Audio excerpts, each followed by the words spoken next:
तारा, तारा किससे मिलकर के बना? गैसों से।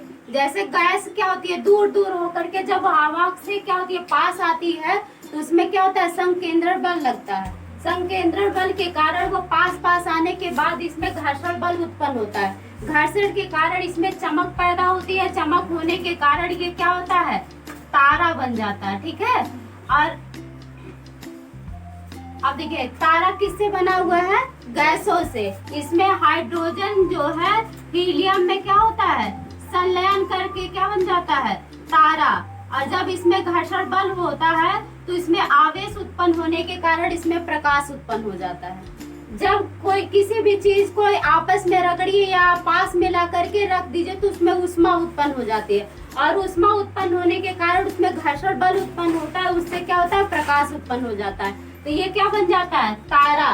तारा में देखिए जब कम प्रकाश होता है तो लाल रंग का होता है, जब उससे अधिक प्रकाश होता है उसमें तो वो सफेद रंग का हो जाता है, और ज्यादा प्रकाश होगा तो वो किस रंग का हो जाएगा, नीला। ठीक है। जब यही लाल रंग का होता है, जब यही तारा जो है लाल रंग का जब कम प्रकाशित होता है, इसको क्या बोलते हैं, लाल दानव।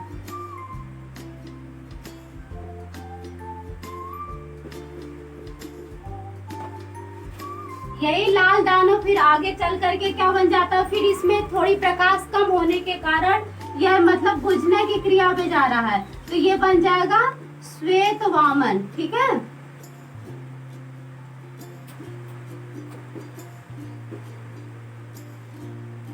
फिर देखिए पहले ये गैसों के कारण, इसमें घर्षण होने के कारण, आवेश उत्पन्न होने के कारण यह प्रकाशित हुआ, तो ये बन गया तारा।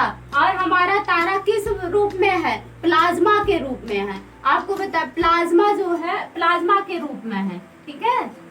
तारा जो है प्लाज्मा के रूप में है।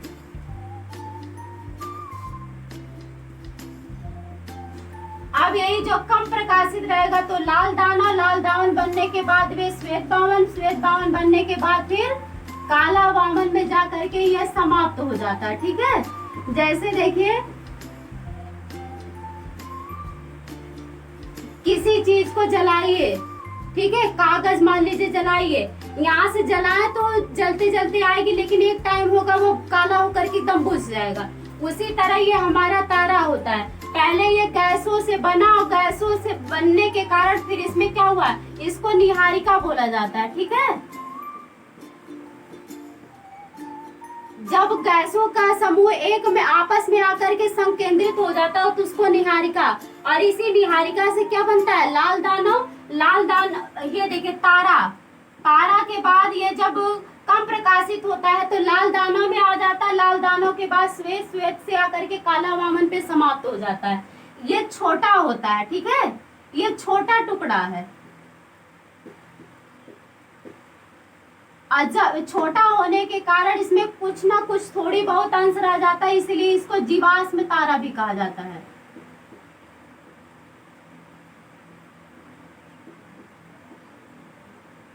अब देखिए जब यही बड़ा हो जाता, बड़े टुकड़े में टूट जाता है, तो ये इसे कहा जाता है अभिनव तारा।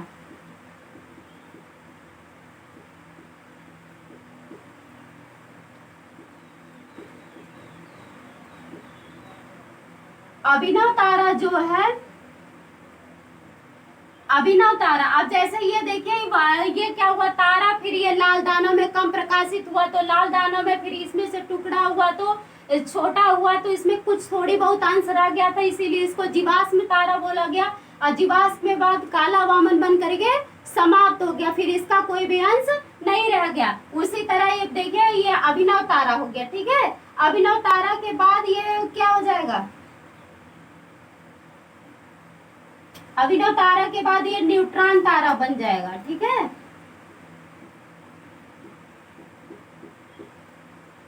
न्यूट्रॉन के बाद देखिए फिर पल्सर,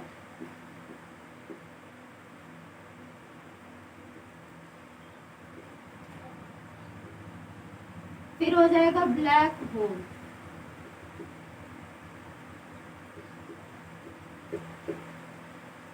और एक होता है पल्सर।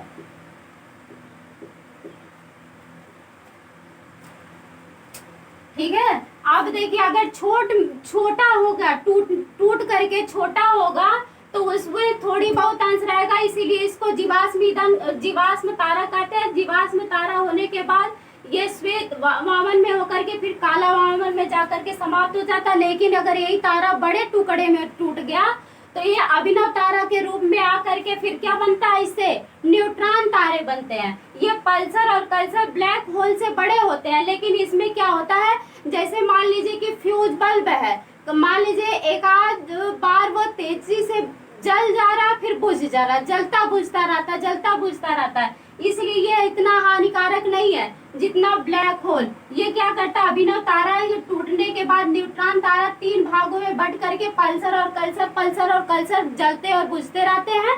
लेकिन ब्लैक होल क्या होता है, ये बुझ करके एकदम काला हो जाता है, लेकिन ये किसके रूप में, प्लाज्मा के रूप में पाया जाता है। लेकिन इसका घनत्व भी पृथ्वी पर पूरे ब्रह्मांड में सबसे ज्यादा घनत्व किसका होता है, ब्लैक होल का। जैसे मान लीजिए कि लकड़ी का आप टुकड़ा ले लिए, ठीक है, तो ये इसका घनत्व है।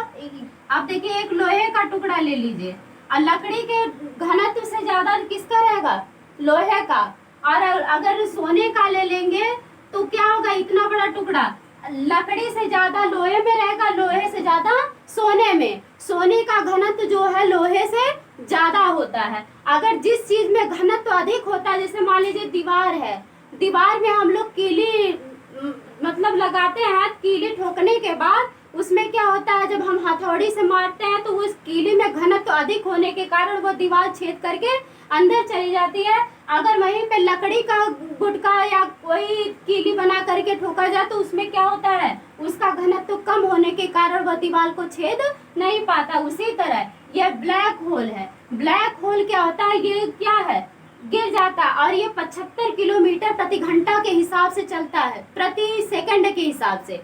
और ये चलने के बाद क्या होता है, ये डायरेक्ट पृथ्वी पे आता है। आप लोग को बताएंगे पृथ्वी पर कैसे आता है। फिर पृथ्वी बृहस्पति क्या करता है, अपने तरफ खींचता है, मंगल अपने तरफ। लेकिन फिर बृहस्पति के पास अधिक शक्ति होने के कारण वो अपनी तरफ खींच लेता है, लेकिन ये धरती पर नहीं आ सकता। अगर ये पृथ्वी पर आए, जैसे मान लीजिए किसी को गोली मारा जाता है तो उसमें क्या है, घनत्व अधिक होने के कारण वो भेद करके बाहर चला जाता है, आर पार हो जाता है।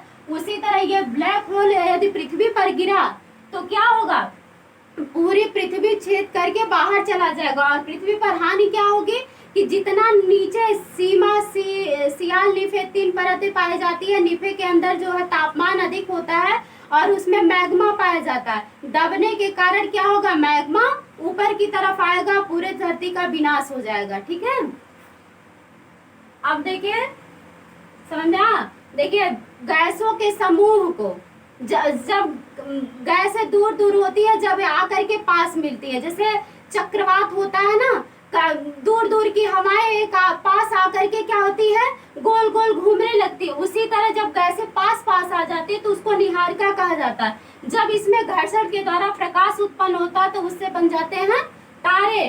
और तारे में हाइड्रोजन गैस पाई, ये हाइड्रोजन गैस है, यही हाइड्रोजन गैस हीलियम में संलयन हो जाती है और इसमें प्रकाश उत्पन्न हो जाता है। जब कम प्रकाश होता है तो वो क्या होता है, लाल रंग का तारा। तारा कैसा होता है, लाल। और जब अधिक हो जाएगा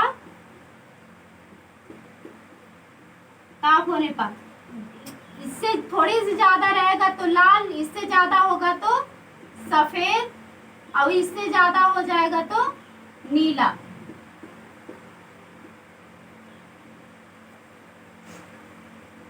अब देखिए इसी कई ताराओं के मिलने के बाद क्या बन जाता है, आकाश गंगा। ताराओं के समूह को क्या कहते हैं,